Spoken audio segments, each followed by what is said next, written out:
bunker. Yeah, this the bunker. This the bunker.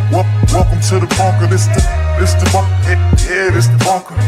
This the bunker.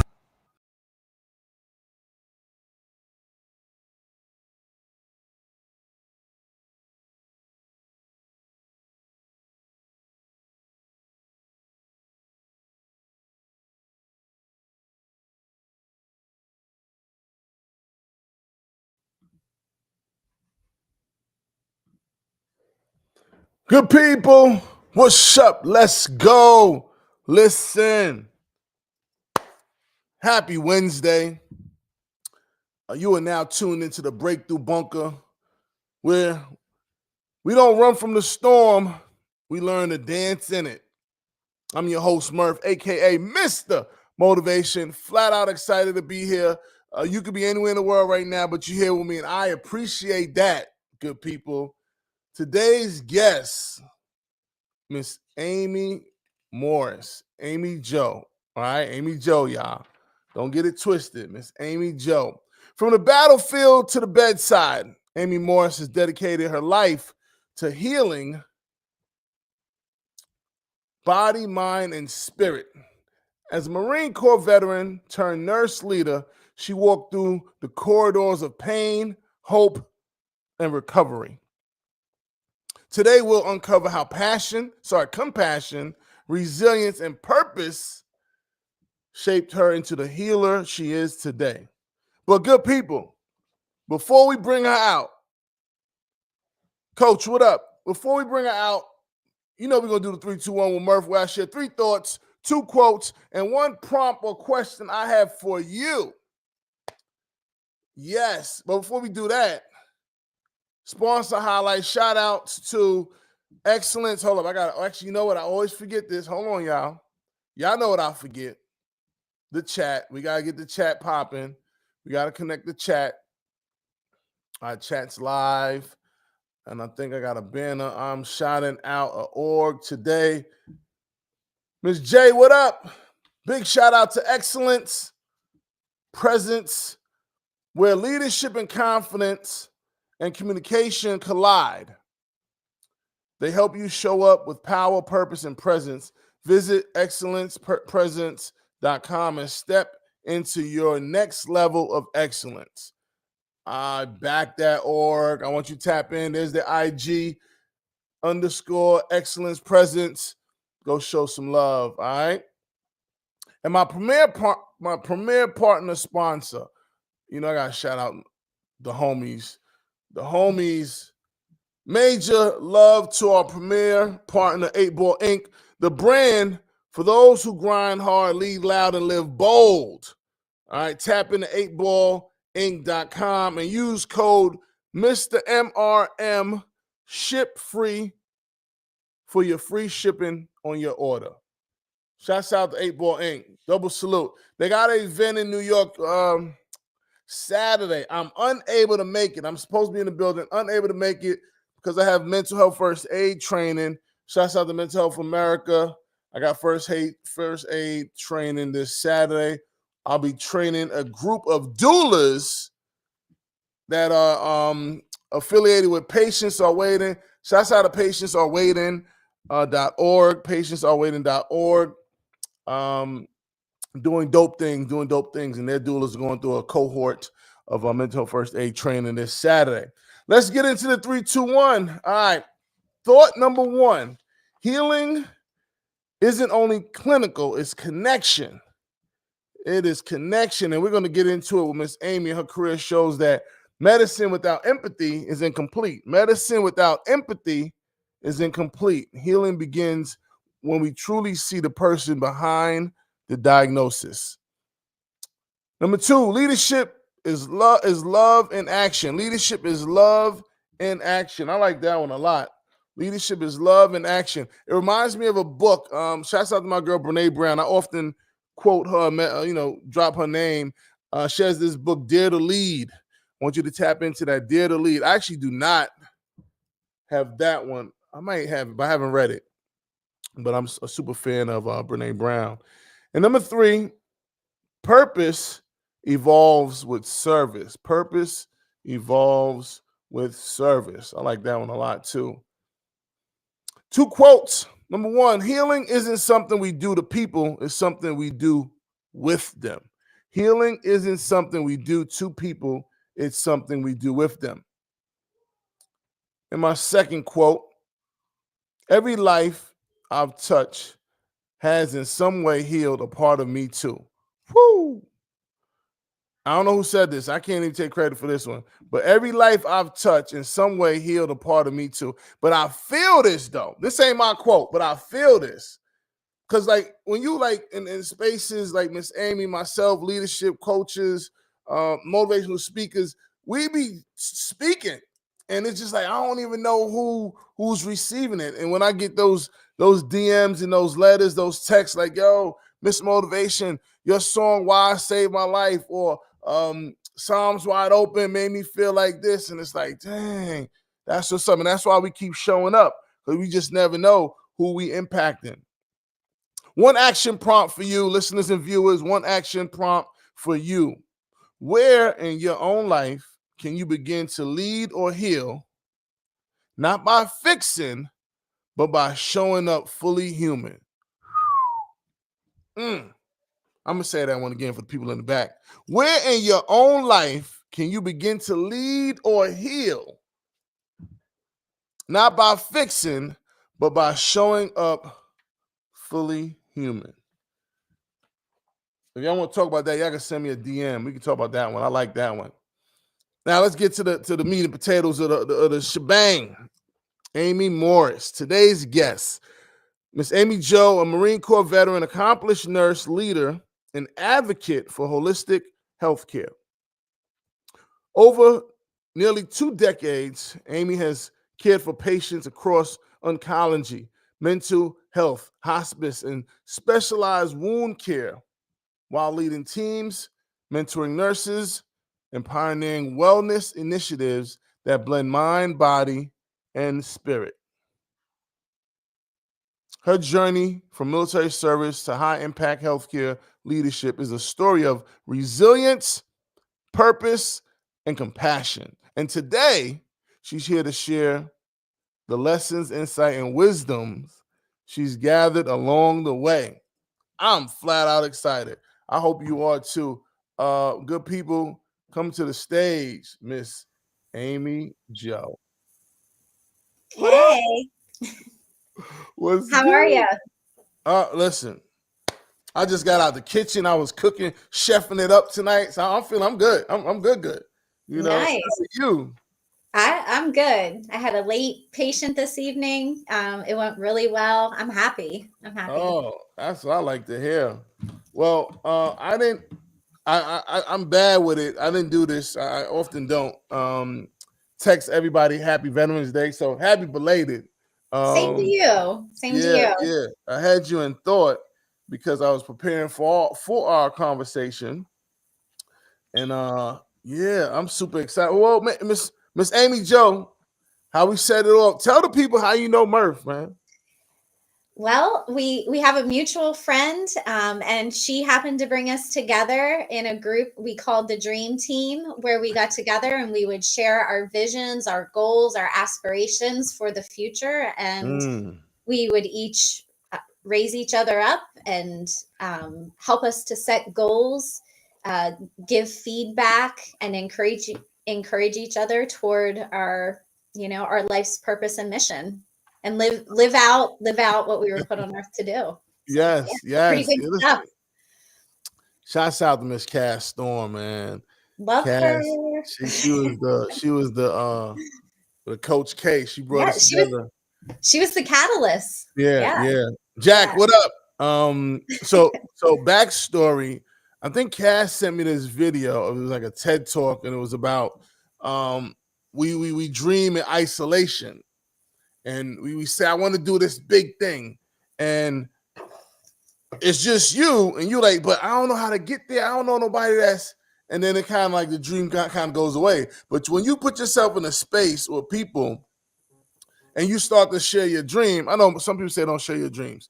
We could debate on that another day. But we start to help solve problems of the people in the Yes. group. And it's like, wait, I'm struggling with this social media thing. Oh, what, girl? Let me call someone so we can do this, this, and that. Or this book, I saw this training, and you start solving problems. So that was like the foundation behind why we got together. And man, I miss our time. We gotta make this work. We gotta, Yeah. It really is the missing piece of the puzzle. I miss you guys. Yes, likewise. Cass, if you're watching or listening, let's get this thing back together, girl. I second that. Miss Aimee Joe. All right, let's start. It's Veterans Day week. And I'm interviewing veterans every day this week, Monday through Friday.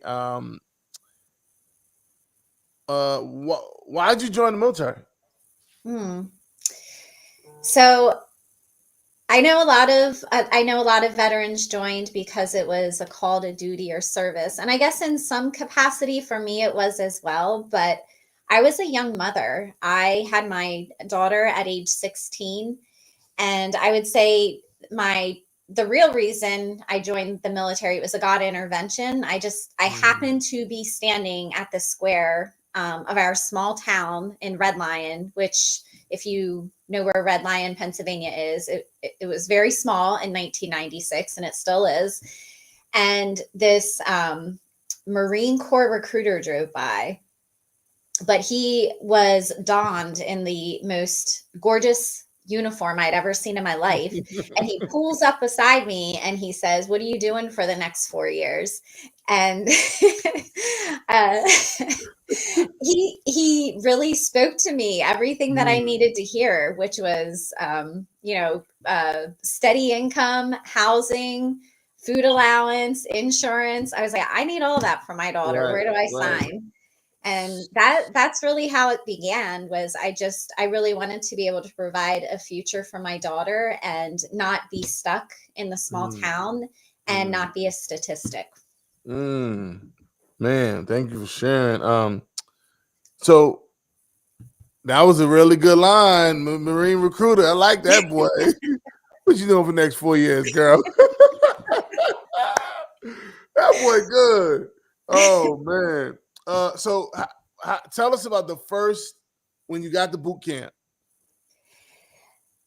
Wow. Yeah. Well, you pull up on the bus at Paris Island, and the drill instructors immediately get on the bus and they start screaming at you to get off the bus and to stand on the yellow footprints.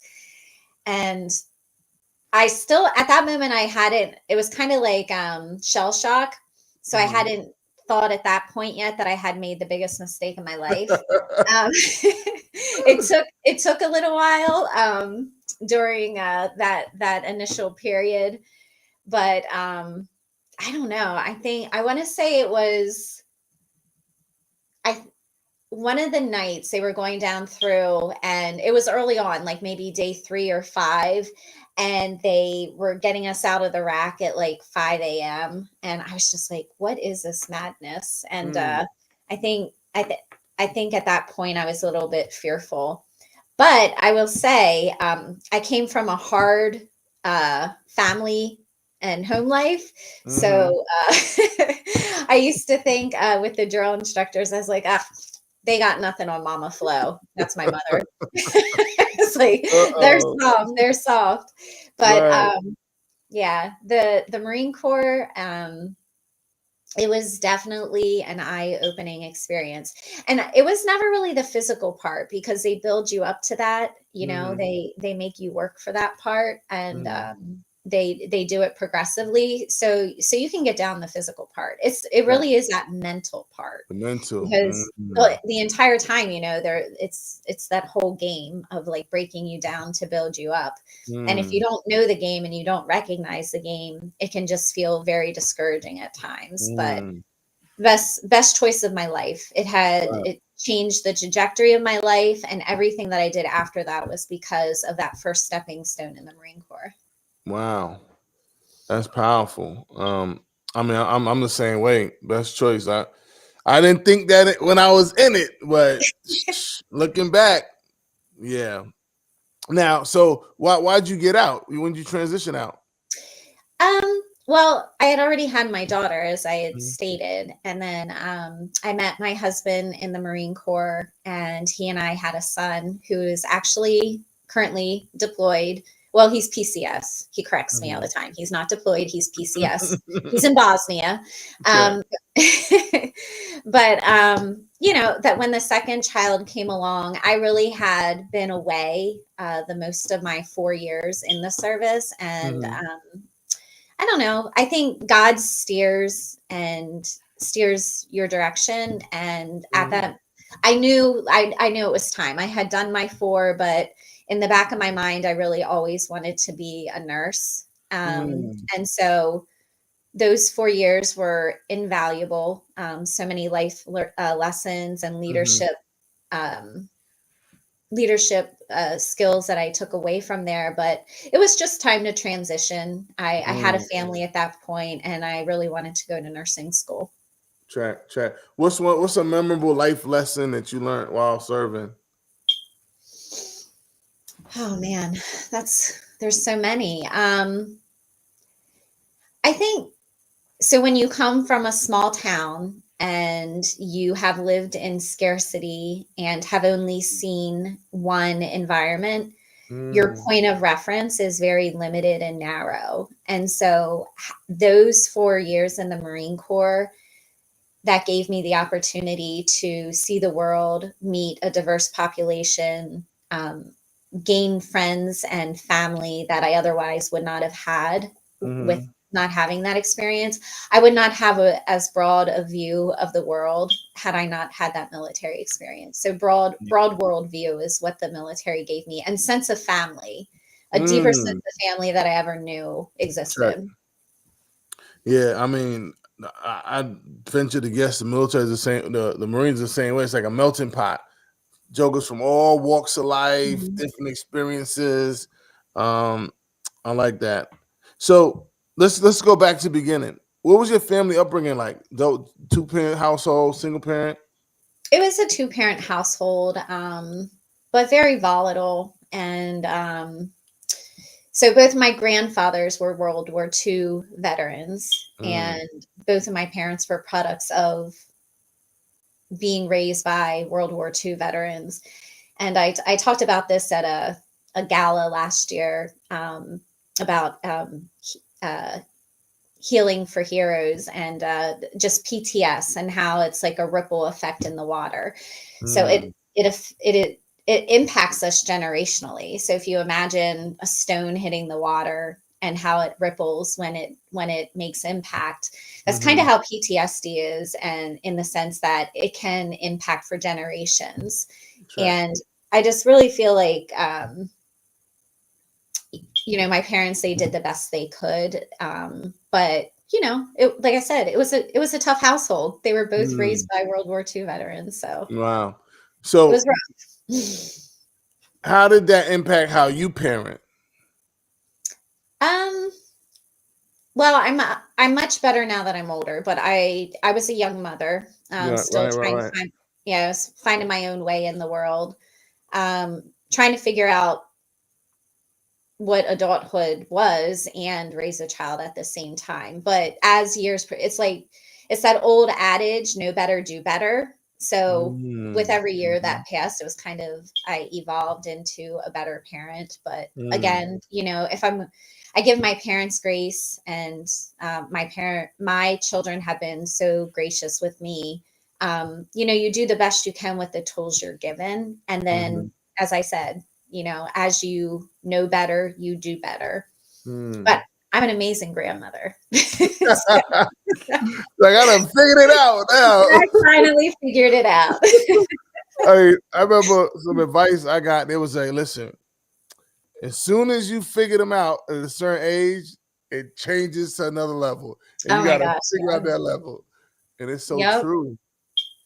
So what advice would you have for young mothers, recognizing that was your story? Hmm. Young mothers, I think, be gentle with yourself. Mm, And then be gentle with yourself, because if you end up if you end up despising yourself or like being harsh on yourself, that grows a seed inside of you. So then you're constantly grappling with your own issues, right? And then the other thing is, you're not going to know, and it doesn't matter at what age you become a parent. There's no handbook for raising kids. And I would just say surround yourself with good mentors, with good values, good principles, good worldviews, and just ask questions and ask for help when you need it. Because it really, that old adage, it takes a village. It really does. We are not meant to raise children in isolation or singly. That's right. I So like that. yeah, surround yourself with good people. That made me think of something. And I'm dropping some in the chat. Isolation. So you said something about mentorship. Have you had mentors to my military, post-military? Oh, absolutely. So one of my first mentors, and I have told her this over the years, I've reconnected with her, was my school nurse, Mrs. Beth Bond. And because, like I said, I became pregnant in high school, and she's one of the reasons I became a nurse. I just saw her empathy and compassion toward me. And it was a small town, and I was a young girl, and I was pregnant. So there was a lot of ridicule and shame placed with that. But she was always very loving and kind, and really helped me along the way and encouraged me. So she was certainly a mentor. In the Marine Corps, I would say, so again, I was kind of broken down and full of shame and not a lot of confidence when I got to the Marine Corps. And I had this drill instructor, and she saw right through me. She knew it. Her name, drill instructor, Staff Sergeant Anderson. I'll never forget her. But I arrived to Parris Island. I was very petite, really long blonde hair, just very soft-spoken. And drill instructor Staff Sergeant Anderson did not give me a break any day that I was there. She rode me and rode me and rode me. And then I remember I was on mess hall duty after qualifying at the rifle range, and there was a knock at the door. Or they were, in the Marine Corps, we say she was pounding on the hatch, and one of the recruits came, and she was like, my maiden name's Cunningham. And she's like, Cunningham, recruit Cunningham, someone's at the door for you. I'm like, what? I'm Parris Island in the mess hall. What? So I go, and it was a drill instructor, Staff Sergeant Anderson. And she was like, Cunningham, she's like, I'm really proud of you. She's like, I know. She's like, it's tough here, but it's tougher there out in the fleet when you're with all the men. She's like, I was hard on you because I wanted you to do well. And that was the first time I seen her human side, and I understood it. But I remember very newly to boot camp, I had just gotten there, and I had volunteered, which, they tell you never to do, but I had volunteered to be the gear locker recruit. And she came in, and she was saying something, and I was answering her, and I think I said, I ma'am. And she's like, Cunningham, I swear to you, I'm going to put you in the gear locker closet with a carton of cigarettes and a case of beer until you sound like a man.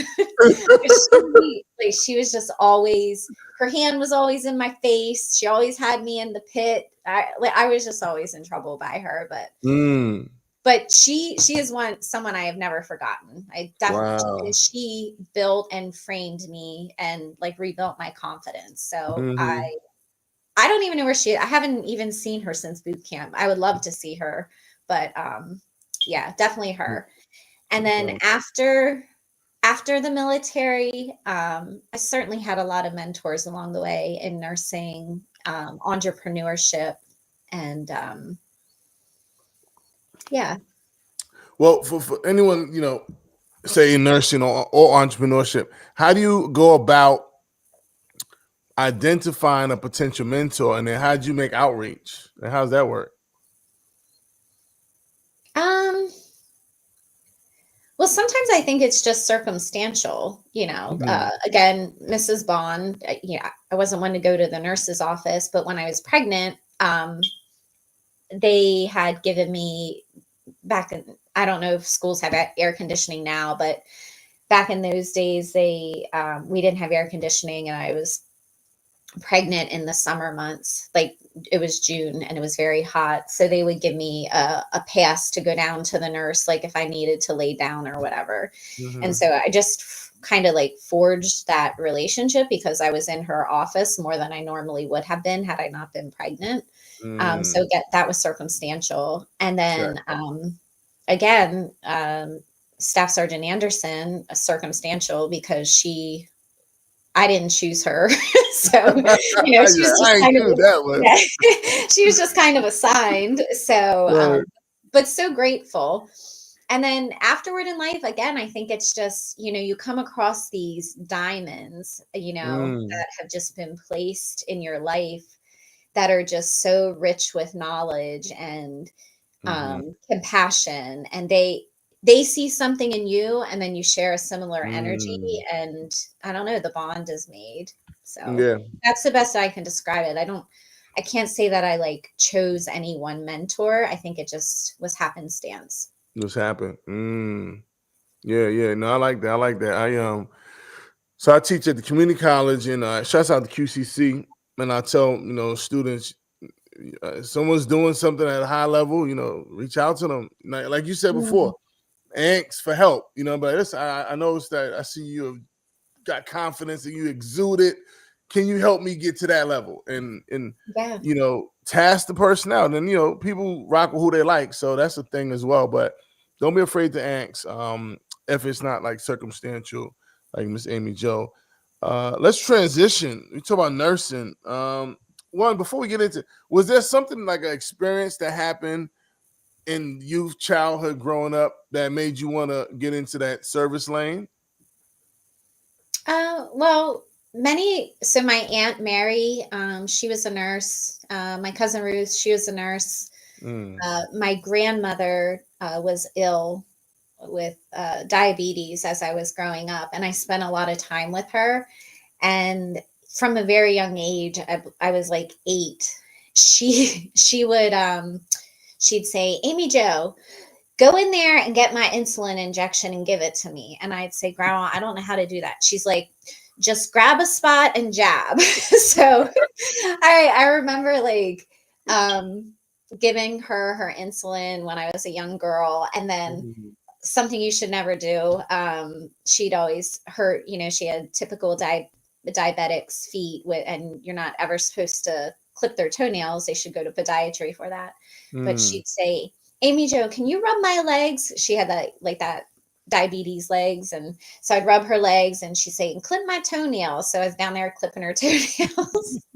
But I loved my grandma, and she mm, was just an angel who walked this earth. And yeah, I think that's really where it came from, was just, mhm, being in her presence and her needing care. And that made me feel very close to her. And I wanted to live a life where I was being able to do the same things for people, because it was a good feeling to give and mm. serve. Wow. So I know, I mean, you dabble in this nursing space, oncology, hospice, mental health. How'd you choose those areas, or how that happen? Again, as I was going through life as a single mother, or single woman raising children, I would have to pivot. And during Hmm. different ages of their lives, I, um, I would look for opportunities that would best suit the needs of like being home with the kids or trying to get them to activities. And I I kind of fell into hospice. Hospice was never on my radar. And when I moved back to Red Lion, Pennsylvania from Philadelphia, I had a job. I didn't love it. Mm. And so I started looking, and I interviewed with a hospice agency in the area. And then I stayed in hospice for about 8 years. that I was like a fish to water when it came to hospice, and just being there for the whole family and knowing the family. And it was such an honor to be, this person has lived a lifespan and the family has known them throughout that journey. To be the nurse that comes in at end of life, so the oftentimes the worst time and the most vulnerable time in their lives, it's a privilege, because it's like they've lived their lives and now you're trying to help them transition comfortably to the next world while still being supportive to the family. When I was in hospice, however, I noted that I was getting a lot of patients who had cancer, and I didn't know how to manage their symptoms well on the hospice side, which led me to oncology. So I picked up an as needed position at the hospital to get more versed in oncology so I could better manage my hospice patients. And then mental health, I was burnt out of hospice. So then, after seeing a lot of death and dying for so many years, I just needed a break. And again, I started looking, and mental health had always struck my interest. So then I did that for about 5 years. Right. So yeah. One of the things I started studying or taking interest in is people on their deathbed, what they're saying. And a lot of time it's not about what they did in life, but what they didn't do and the Oh yeah. regrets and this. And I'll be like, wow, I just be taking notes like, oh, spend more time with family, don't prioritize this. And did you learn a lot from people that you work with? Always. Yeah. Always. I learn so much more from the people I work with and my patients than, they're always so grateful when you go in as a nurse or what have you. But I feel I learn just as much, or not more, from them than I give to them during that period. But yeah, nurses especially, over the years, and I've had many jobs. I like variety, and I don't like to be stagnant. So yes, I worked in a lot of places, but I look back, and with a lot of them, I'm still friends with people from, a job from 10 or 15 years ago. So definitely had a lot of wonderful mentors along the way in my profession. Right.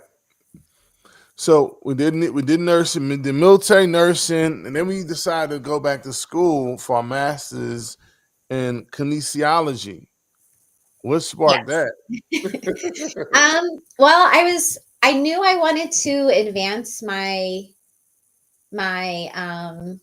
profession, but I knew, so my mindset back then, and I don't know if I still think this is true, but back then I was so kind of overwhelmed by the responsibility that they kept placing on our ends.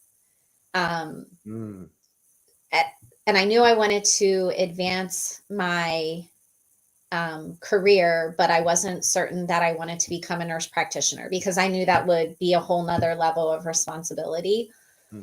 So, but I also, I have always had this holistic mindset of body, mind, and soul. And I really wanted to integrate, I wanted to be on that front side of health promotion and wellness versus sick care. So I went into kinesiology, I went back to school for kinesiology as a master's degree, which is exercise science. Also, too, at that time, I was very into fitness, and I was moonlighting as a personal trainer. So I had done marathons in my 20s. In my 30s, I picked up dumbbells, and I fell in love with body weightlifting and fitness competitions. There's a trophy on the back there.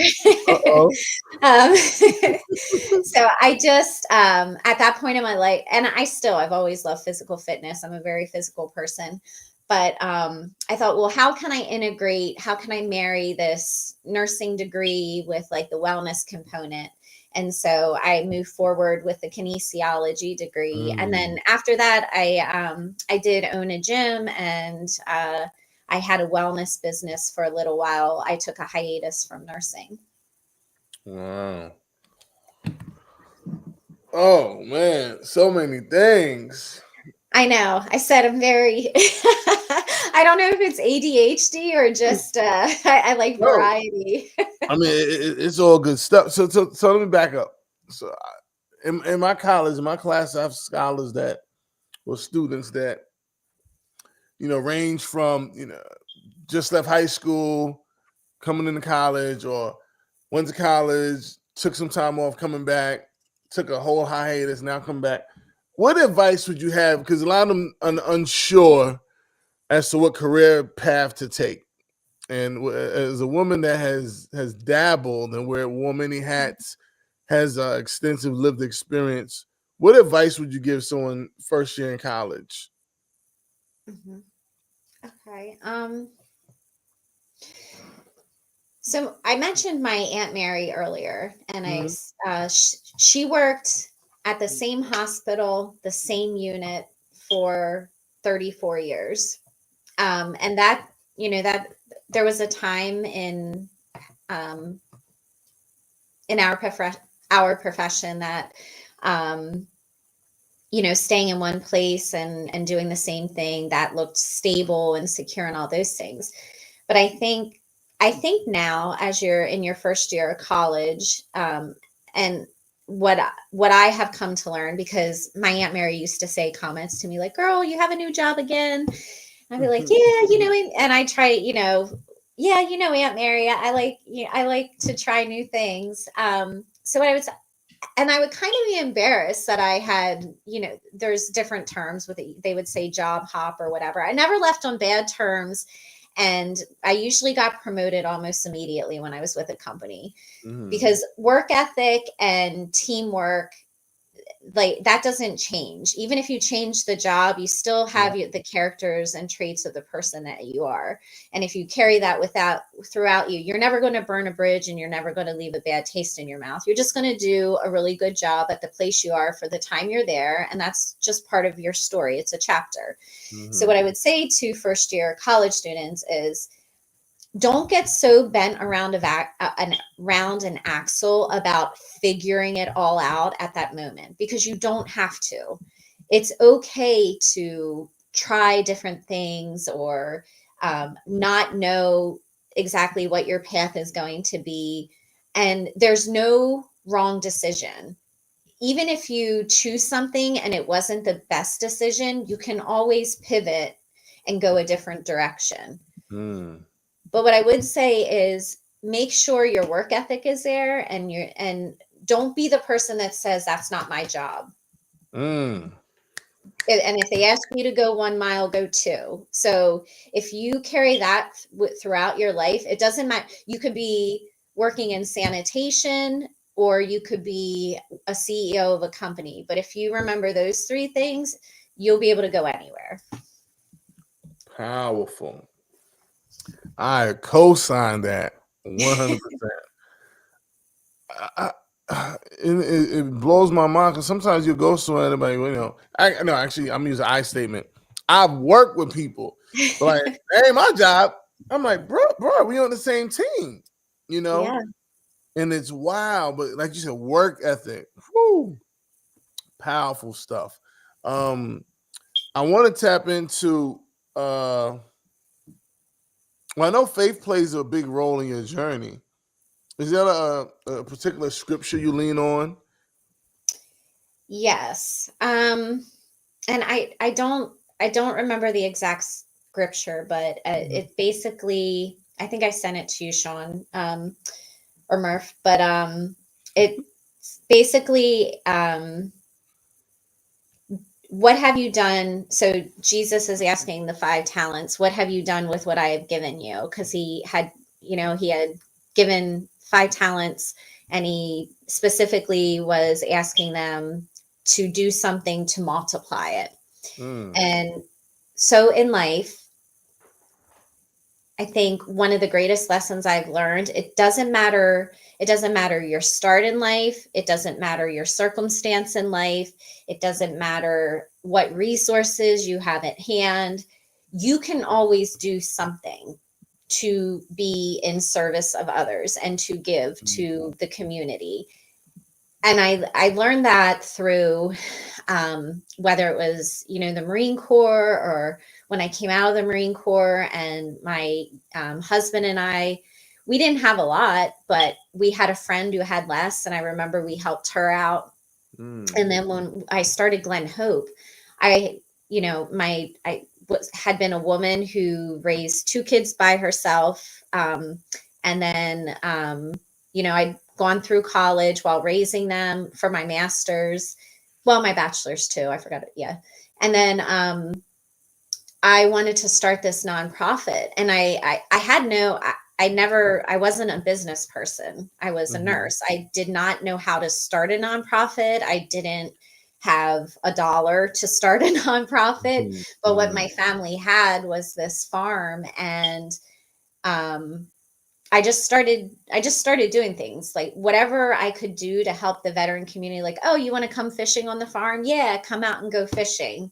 So wrapping back around to that scripture is, I think oftentimes we wait to start because we don't feel like we have anything to give at that moment, but you always have something, whether it's time, a listening ear, space in your heart to accept them. You always have something. So start from where you are. Don't worry about the resources. And if you plant good seeds, eventually you'll plant good fruit, or you'll produce good fruit. If you plant good seeds, you'll produce. This is a gem. I'm glad I type fast. Well, this is a good segue. Let's talk entrepreneurship. Let's add another hat to my girls' repertoire. So, Glen Hope Farm. Talk to us. What sparked that? What's Glen Hope Farm? What's the mission, vision? Sell me Glen Hope. All right. Well, so going back to what I was saying earlier about variety and pivoting, and don't clasp too hard to anything in life, that everything's kind of in perpetual motion. There was a point in nursing where I got very discouraged. I wasn't being fulfilled in that I felt like we were missing the human element. People had become numbers had become censuses, and the census had become a business. And so that human component was being lost. And after a day of being, I was out in the field at that time. I was doing home health. I'd come home and I just felt very discouraged and defeated. And I was sitting at my kitchen table, and I started praying and crying.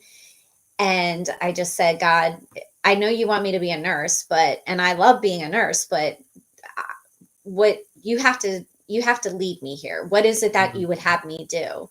And my grandfather had just recently passed. He was a World War II veteran, and we had this family farm. And so I started thinking I would really love to marry agriculture and healthcare.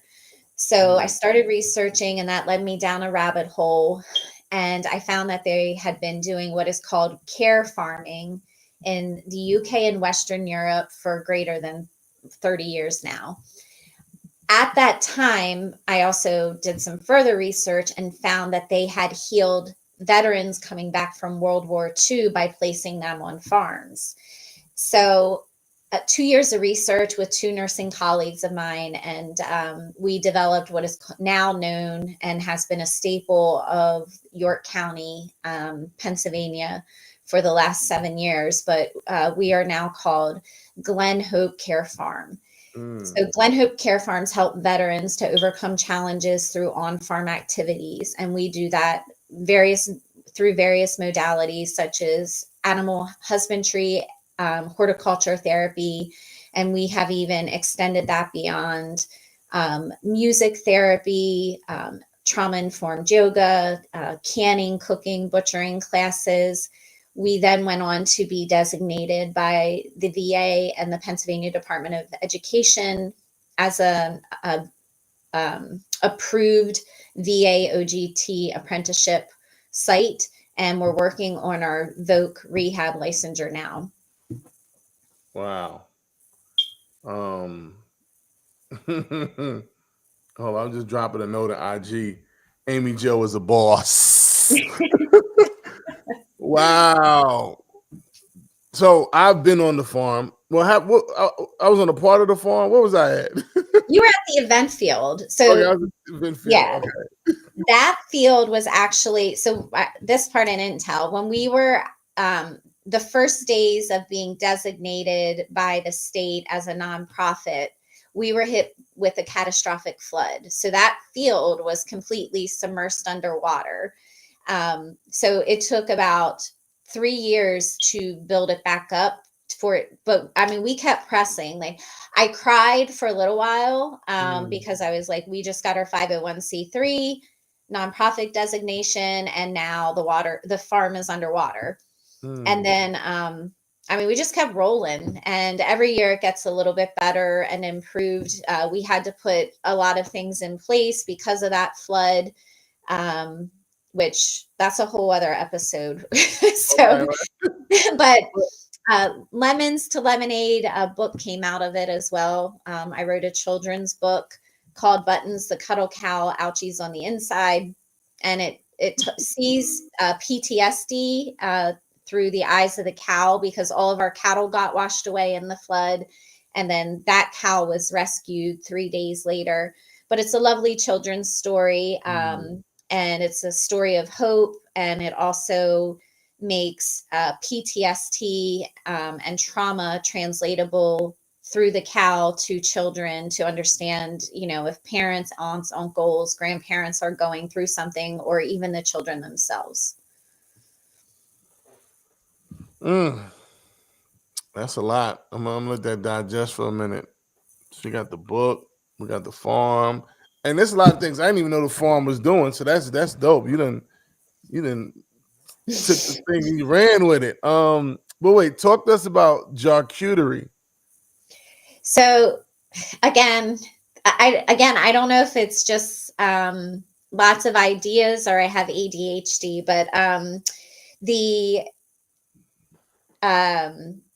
so my brain just never stops. And of course, I'm a Marine, and I would do these catering events. And if we would have an event on the farm, I would cater it. And I'm a farmer. I love mason jars. So one day I came up with, I was like, wouldn't it be cute if you could carry charcuterie around in a little mason jar, and like the little ones, and make it appetizer size. And so then born from that was jarcuterie. And then we have a whole another, under the umbrella of Glen Hope, we have a whole line of jarred foods called jar heads. Love it. And I've had some of the charcuterie popping, y'all, popping, tap in for sure. You know what, Aimee? I feel like I'm talking to myself. In my mind, I'm always starting some stuff. It's crazy. Yeah. It's beautiful, It's fun though, right? Yeah. I love to create. The creative, and listen, listeners and viewers, it's not about the outcome. It's about the process. You got to fall in love with the process. You got to fall in love with being uncomfortable. That's where the source lies. And it's beautiful to hear Miss Aimee and I share the same kind of energy. A few more things, man. Actually, several more, but I'm going to try to make it a few. Talk to me about revival and beauty wellness. Sure. So I met a gentleman by the name of Peter Batros. We were both out at a networking event. He has a nonprofit called Shine Music Foundation. I have Glen Hope Care Farm, of course, and that's why we were at the networking event. We became friends. It turned out that he had a medical clinic ish already. He was doing SMP, so scalp micropigmentation, so the hair tattooing. Mm-hmm. And for years, my daughter had been encouraging me to look into the aesthetic side of nursing and some of the functional medicine side of nursing. Mm-hmm. And through that conversation with Peter and I sprung, and we decided that we wanted to start a med spa and functional medicine business. So in the spring of 2023, we began that endeavor, and we're about a year and a half old now. And things are growing and building. It's very rewarding, and it's nice to be able to offer alternative options to patients where traditional medicine hasn't worked. Mm-hmm. Mm-hmm. And it's also nice to help people feel good and look good, and um, uh, to see really positive outcomes, because in nursing we don't always see those positive outcomes. Especially with your path, hospice, et cetera, et cetera. Mm-hmm. Man, I got the IG there at revival_beauty_@wellness. Tap in, show love. Do you be hosting the I think like any retreats that got something to do with the beauty stuff? We have some on the radar for next year. We have a lot of big things happening right now and coming for 2026. So to be announced, but the short answer is yes. We just did Okay. an event called Booze and Botox for Halloween. So Mm. that was a fun event. And then we'll have one coming up for the holidays as well. Okay, so we don't got no exclusives to drop tonight, Miss Amy Nothing Jo. to no. She ain't even think about it, y'all. She. Oh man. So tell me this, man. Mother, entrepreneur, nurse. How do you balance it all? Like, yeah. So my people ask me that all the time, and my quick go-to answer would always be not well. But I'm kind of rethinking that, and I think what so I've been paying attention recently, because I don't want to put that out there like, oh, I don't do it well. I think so. Some days it's better than others, but I think for everything that's on the plate, I am doing it pretty well. And Mm, I think the deck just gets shuffled. mm-hmm, So what I've been paying attention to recently is like sometimes the day priority is things going on with Glen Hope. And mm-hmm, then sometimes the day's priority are things going on with revival and wellness, mm-hmm, beauty and wellness. And then but I kind of just shuffle the deck according to, or maybe shuffle the deck's not the right term, but I kind of move the pieces according to what needs to be prioritized that right, day. right. So I guess the answer to the question is, how do you balance it all? Prioritize. Mm, So maybe I can't think 5 steps ahead to, what's going to happen in 5 weeks. I mm, found when I do that, because of the type of person I am, I get very overwhelmed and anxious, and then I am less productive. But if I mm-hmm, focus on what is right in front of me at the time, and, attack those tasks and get those done, then my head is clearer to focus on the things that mm, are a little bit further down the road. mm. Well, I'm gonna tell you this. Make sure you give yourself grace, because you're doing amazing stuff. You're impacting lives. And yeah, just keep doing what you do. I got some people in the chat. Someone said to ask you about the food you grow and donate. Oh, yeah. So Glen Hope Care Farm, we uh, everything that is done on the farm is for veterans by Mm, veterans, and a big part of our mission is we do sell some of the food, but we also donate a large portion of it. So we have a chicken coop that's dubbed Coop for the Troops. So we have donated thousands of dozens of eggs over the last 7 years. We recently donated 187 pounds of pasture-raised chicken that was raised right here on the farm. We've had a Turkey for the Troops initiative during Thanksgiving, where we've donated 333 pounds of chicken. And we're getting ready to build a building here on the farm. Hopefully we can increase production and veteran involvement and really start pumping out on a regular basis to our military food share program. So if anyone wants to, any veteran wants to tap in with you, or anybody wants to sponsor, donate anything to the Glen Hope movement, what do they need to do? So they would go to our website, www.glen with 2 N's, hopecarefarm.org. Yes. And so there's a drop down on the right hand side. So that's where they can get involved. And then to donate, there's a large yellow button that says donate. Center of the page. Okay. Are you participating in, I'm moved, so I don't remember. Is Extra Give happening? York Extra Give? We are part of Give Local. Yeah. Give Local York. All right. Give Local York.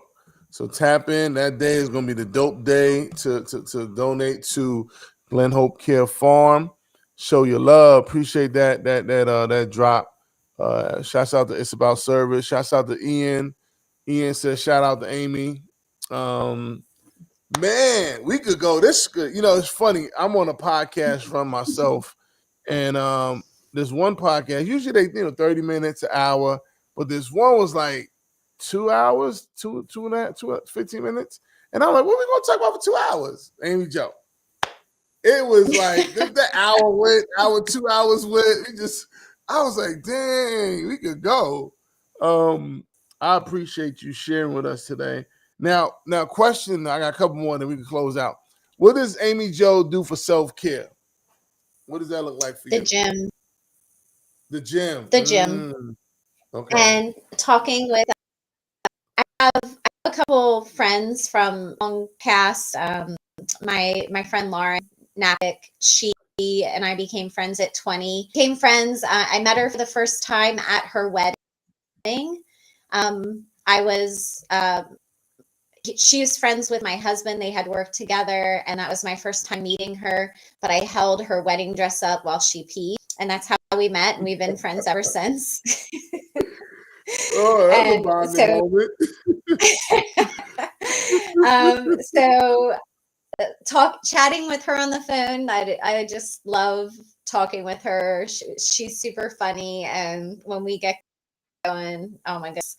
I have another childhood friend, 2 childhood friends that I spend time with. Well, one on the phone, and then the other one's local.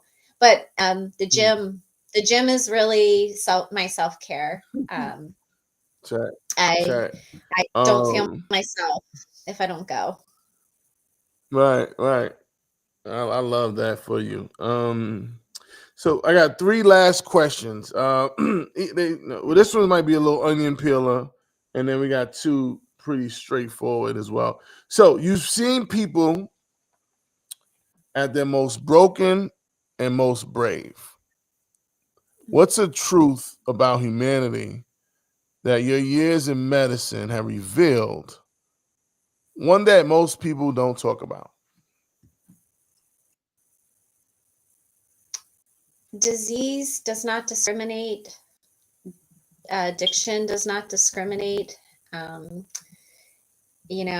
have had patients who had more money than any of us can imagine, but they didn't have their physical abilities or faculties. They were injured in a terrible accident, and at the end of the day, we're all just human. And there's no discrimination. So it's not like, as far as like illness or addiction or tragedy, just level it down to that very basic thing, is that any of those things can happen to any one of us. It doesn't matter our age. It doesn't matter our Mm, ethnicity. It doesn't matter our social strata. Then mm, it's very leveling to know that you are truly just created as everyone else and yourself above anybody, and you should never put anyone below you. mm. Man, powerful nugget. Um, hmm. What is something that failure taught you that success could not? How to get back up, how to keep going, how to fight, Mm, to mm, build the tinsel strength. Uh, you just to not see yourself. And I'm only like some of the stuff I'm just recently learning. Like I've learned it, but then God keeps reteaching me, right. and it's finally sinking in. And that it just don't pity yourself. You know, the storm does pass, and that happens is an opportunity to build the character and the strength and the traits of the like your true character of who you are. And Mm, you have a choice how to respond to things, and that choice will dictate the outcome of what happens. mm. Life's about choices, y'all. Life's about choices.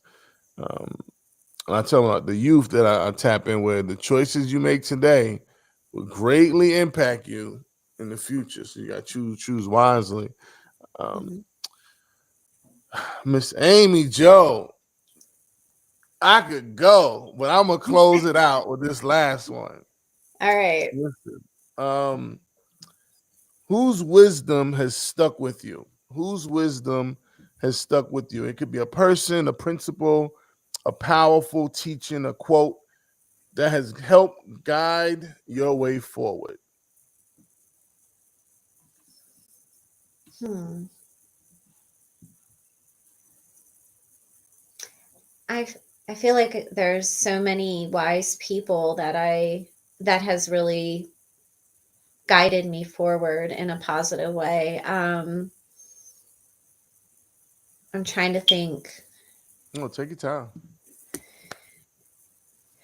Well, I will tell you, my friend Lauren that I was talking about earlier, she's like, she's definitely my confidant. Like, she is the person that I will call if I have something pressing, or I feel like I'm not processing it right, or Mm, I'm getting it twisted. She always has the greatest wisdom. I would say Cass Storm also. mhm, She's been such a wise mentor, wise friend, mentor in my life. Um, and then my pastor, I guess, at Praise Community, I just feel he is so wise, and that has really helped me to grow in the spirit. mm, So, um, oh, I'm like racking my brain trying to think of, who's my dad? My dad, I think going back earlier, my greatest mm, mentor is my father. I have learned mm, more from my father, a simple farmer, than I ever learned in a classroom. Um, mm.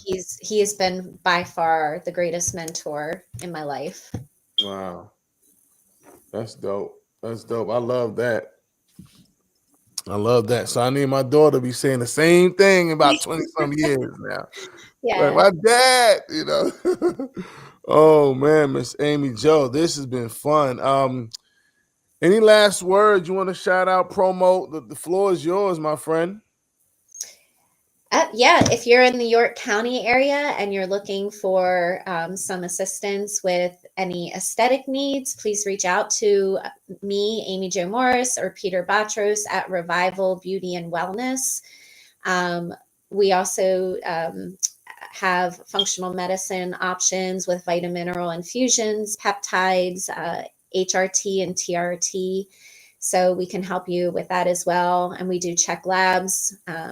and just overall wellness and well-being. So you can look us up for that. If you are a veteran and you're in the area and you're looking for a place where you can stand shoulder to shoulder with another veteran and get into some farm fun, you need to come out to Glen Hope Care Farm. I usually rattle out off a list when I meet a veteran of things we do, and usually something on the list, the veteran will say, "Oh yeah, that interests me."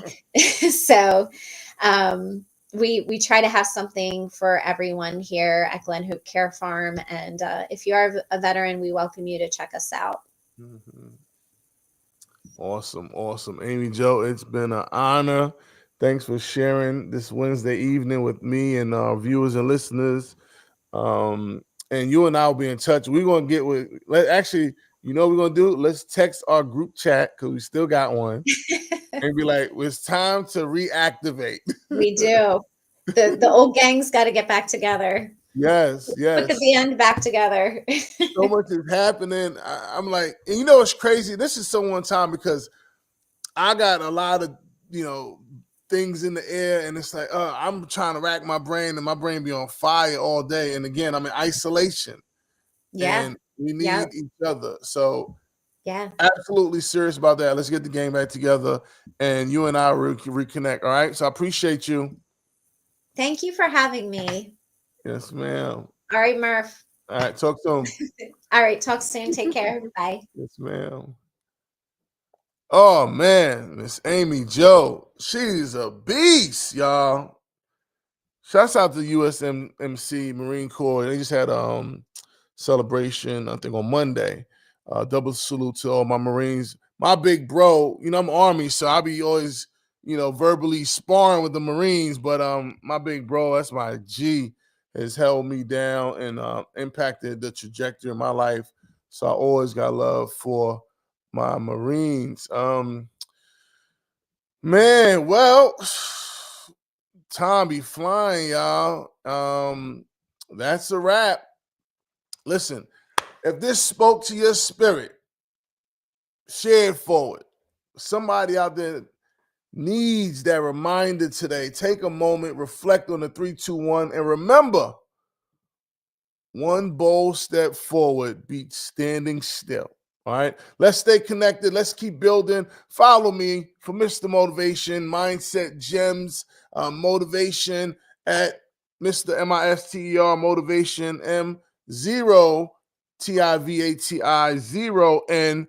We get for Zero Excuses on TikTok and IG. And for that soundtrack to your growth, that motivational music, tap into Mr. MISTER Motivation Music on Instagram, and Mr., which is MR Motivation World, on TikTok.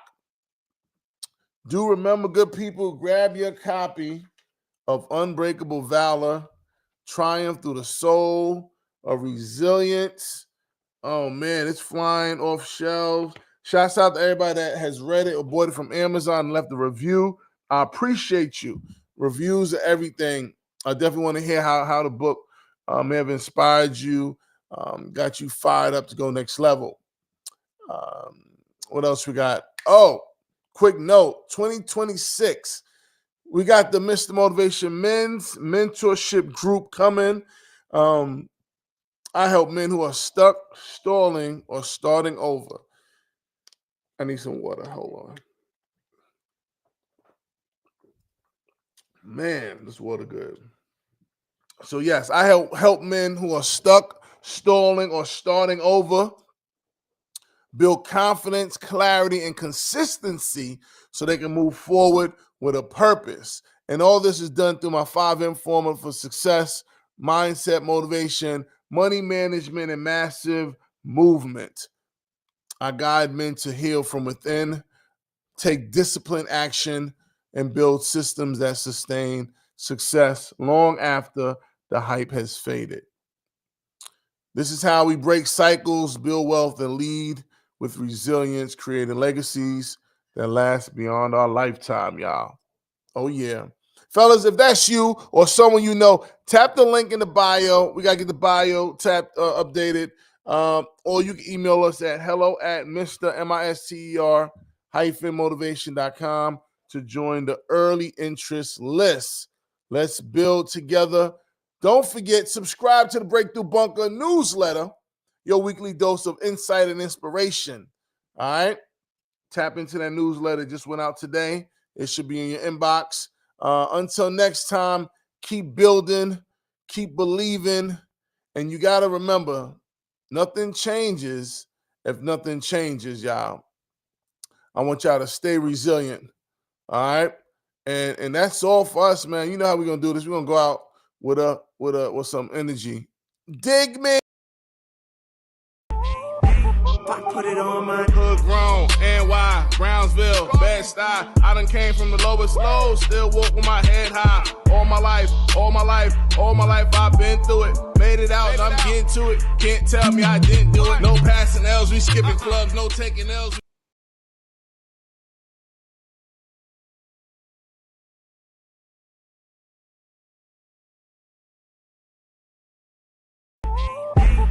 Put it on my hood grown, NY, Brownsville, Bed-Stuy. I done came from the lowest lows, still walk with my head high. All my life, I've been through it. Made it out, and I'm getting to it. Can't tell me I didn't do it. No passing L's, we skip.